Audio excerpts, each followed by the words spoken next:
Hello everyone, this is teacher Jackie. Today we are going to listen and read the story The Name Jar by Yangsook Choi. The Name Jar by Yangsook Choi.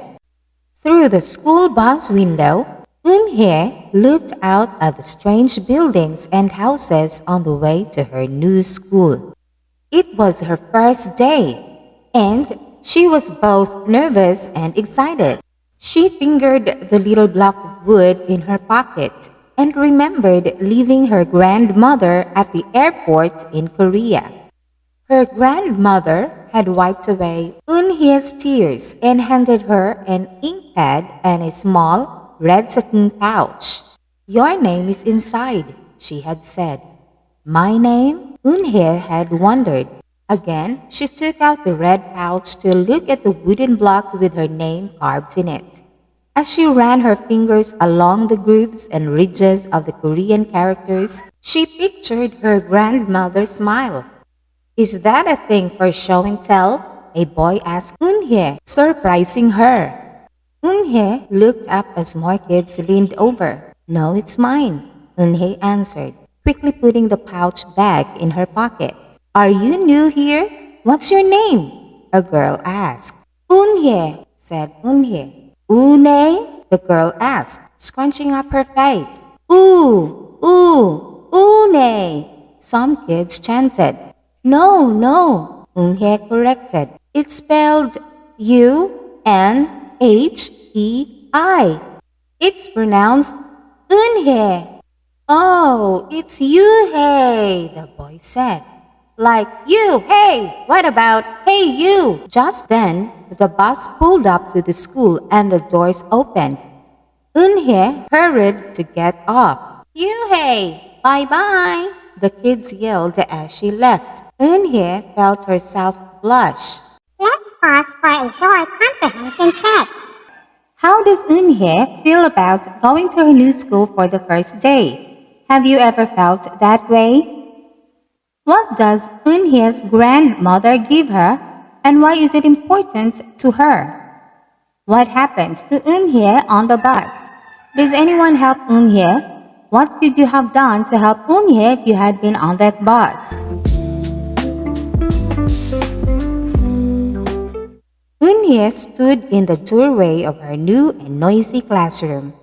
She was relieved that the kids on the bus had gone to other rooms, but her face still felt red. "Aren't you going in?" asked a curly-haired boy with lots of dots on his face. "You're the new girl, right?" he asked cheerfully. Unhei nodded, and before she could walk away, the boy took her hand and pulled her through the door.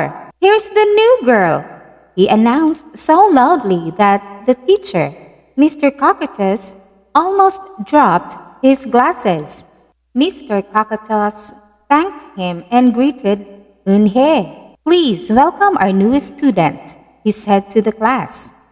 She and her family just arrived from Korea last week. Unhei smiled broadly and tried not to show her nervousness. "What's your name?" someone shouted. Unhei pictured the kids on the bus. I haven't picked one yet," she told the class. "But I'll let you know by next week." As Mr. Cocotus showed her to her desk, she felt many round, curious eyes on her. "Why doesn't she have a name?" she heard someone whisper. "Maybe she robbed a bank in Korea and needs a new identity," a boy replied. Comprehension check. What does Unhei say in her new classroom when they ask her name? Why does she do that? On the bus home, nobody teased her, but Unhei kept thinking about her name. "How was school, Unhei?" her mother asked when she walked in. "Did you understand the teacher?" Unhei simply nodded. She unpacked her school bag and set the red pouch by a photograph of her grandma. "I'm glad you are learning English well," her mother said. "You must study hard, behave nicely, and get good grades to show that you're a good Korean." "I will," replied Unhei. "But but I think I would like my own American name, she said quickly. Her mother looked at her with surprise. Why? Unhei is a beautiful name. Your grandma and I went to a name master for it. But it's so hard to pronounce, Unhei complained. I don't want to be different from all the American kids. You are different, Unhei, her mother said. That's a good thing. Unhei just wrinkled her nose. Comprehension check. What happens when Unhei tells her mother that she wants a new name?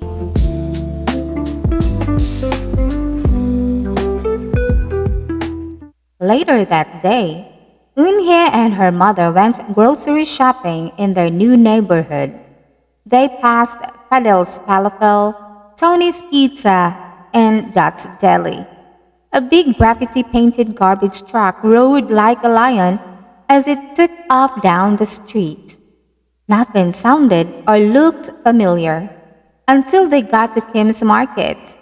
The sign was in both English and Korean. Her mother picked up cabbage to make kimchi, Korean-style spicy pickled cabbage, and other vegetables and meat. She also found some seaweed, Unhei's favorite, for soup. It made Unhei smile. Just because we've moved to America, her mother said, doesn't mean we stop eating Korean food. At the checkout counter, a friendly man smiled at Unhei. Helping your mother with the shopping? He asked. Unhei nodded. I'm Mr. Kim, he said. And what is your name? Unhei, she answered. Ah, what a beautiful name, he said. Doesn't it mean grace? Unhei nodded again. My mother and grandmother went to a name master for it, she told him. A graceful name for a graceful girl, Mr. Kim said as he put their groceries into bags. Welcome to the neighborhood, Unhei. Comprehension check. What does Mr. Kim say Unhei's name means? That evening, Unhei stood in front of the bathroom mirror. Hi, my name is Amanda, she said cheerfully. Then she wrinkled her nose. Hi, my name is Laura. Maybe not. Her smile turned down. Nothing sounded right. Nothing felt right. I don't think American kids will like me, she said as she began to brush her teeth. Hi, my name is Rosie, she said to the mirror with her mouth full of toothpaste. The next morning, when Unhei arrived at school, she found a glass jar on her desk with some pieces of paper in it. Unhei took one out and read it aloud. Daisy. That's my baby sister's nickname, but she said you can use it if you want, said Cindy, who sat next to her. Unhei took out the rest of the paper. Pamela, she read. I got it from a storybook, said Nay. She was smart and brave. Unhei nodded and unfolded another piece. Wednesday? Yeah, you came here on a Wednesday, said Ralph. Thank you for your help. A smile spread over Unhei's face. Ralph quickly said, We'll put more names in. You can pick whatever you like, or pick them all, and you'll have the longest name in history. Comprehension check. What is in the jar on his desk? Why do her classmates do that? At 3 o'clock, the bell rang for the end of the school day. Unhei looked out the window and saw it was sprinkling. It's the same rain, she thought, but in a different place. She watched other kids leaving in groups. Hey! A familiar voice called out to her. Unhei turned around to see the curly-haired boy again. I'm Joey, he said. And you?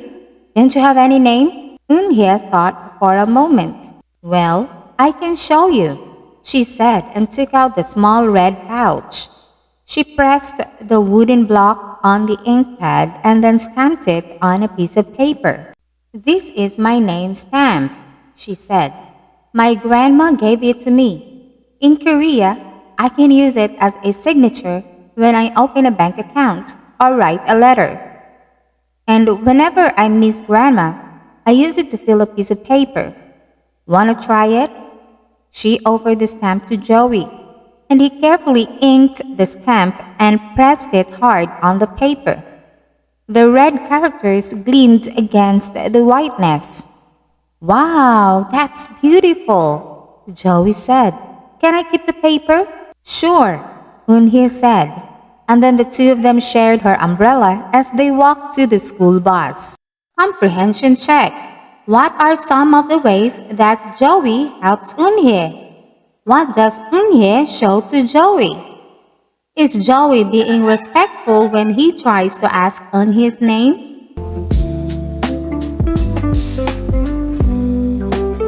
Every day the jar got fuller with more names, and Unhei read them all. She found a few names she liked. Miranda, Stella, Avery, they sound interesting. I hope you choose the name I put in, Merku told her at snack time.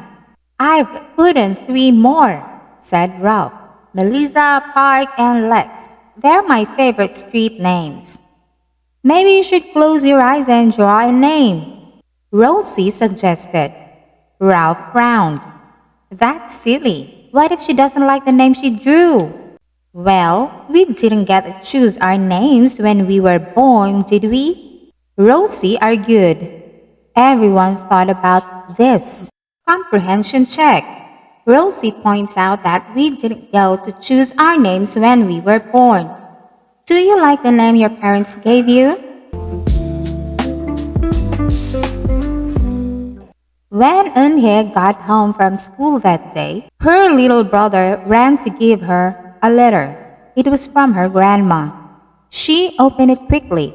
It said, "To my Unhei, I hope you're enjoying your new school and new friends. Be sure to help your mother and your little brother. Here, the moon is up. But there, the sun is up. No matter how far apart we are and no matter how different America is from Korea, you'll always be my Unhei, your grandma forever." Unhei took her wooden stamp and filled the paper with it. She thought for a long time in front of the bathroom mirror. On Saturday, Unhei walked to Mr. Kim's store. Mr. Kim was helping a customer, but he looked up and greeted her. "Hi, Unhei." "Hello, Mr. Kim," Unhei replied. She felt as if she was back in her old neighborhood in Korea. "Hey," said the customer, turning around. It was Joey. "Your name is Unhei?" he asked her with his eyes open wide. Unhei looked quickly at Mr. Kim, then turned to Joey. She nodded slowly. "Yes, it's pronounced Unhei, and it means grace," Mr. Kim added. "Unhei," Joey said slowly and this time perfectly. It made Unhei smile. "I'll have it ready for you tomorrow," said Mr. Kim to Joey. "Thank you, Mr. Kim. See you Monday, Unhei," Joey said to her. He left before she could ask him why he was at the store. On Monday, Unhei came to class early to look at the names one last time. But the jar wasn't on her desk. Instead, there was a single piece of paper with a name on it. Unhei slipped it in her pocket. "Where's your name jar?" Ralph asked as soon as he saw it was gone. "I don't know," Unhei said. "It wasn't on Mr. Cocotos' desk or on any other desk. And it wasn't on the counters or any of the shelves." As other kids arrived, they helped look. Soon, Mr. Cocotos came in and Ralph shouted at him, "The name jar is gone! The jar with all the names in it!" "Gone?" Mr. Cocotos replied. With a look of concern, he asked Unhei, "Did you get a chance to read all the names?" Unhei nodded. She took a breath. "I'm ready to introduce myself," she said. Unhei wrote her name in both English and Korean on the chalkboard. I liked the beautiful names and funny names you thought of for me, she told the class. But I realized that I liked my name best. So I chose it again. Korean names mean something. Unhei means grace. Grace! Grace, Unhei! Shouted Rap. Everyone tried to say it. Yuhei! Unhei! Unhei!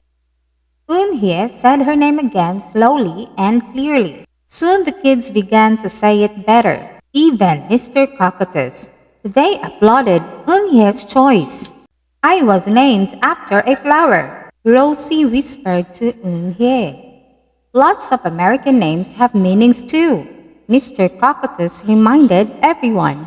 When the class was dismissed, Unhei heard her new friends say goodbye. Bye, Unhei. See you tomorrow. Goodbye, Unhei. Unhei said goodbye and then looked around for Joey, but he was already gone. Comprehension check. What happens to the name jar? What name does Unhei pick? Why does she keep her given name, Unhei? Are her classmates respectful in saying her name?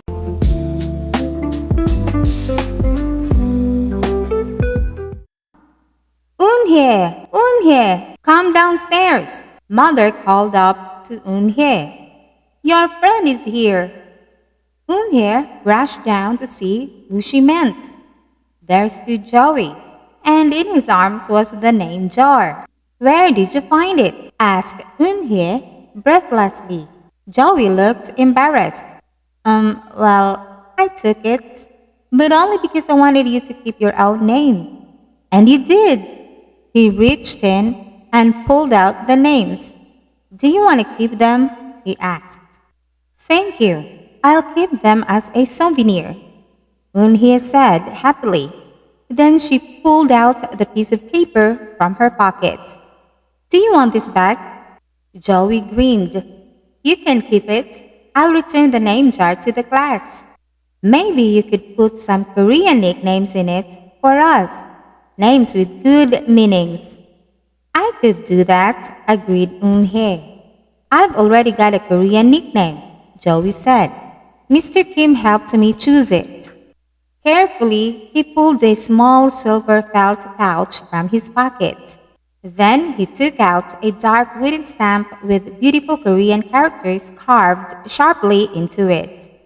He pressed it on the ink pad and then on the piece of paper next to her name. Chingu, read Unhei. That means friend. And Chingu smiled back. Comprehension check. What is Joey's Korean nickname? What does it mean? Unhei knows 2 languages. Do any of you speak 2 or more languages? Can you give a sentence using another language that you know? Is sign language a language? Do you know how to communicate using it?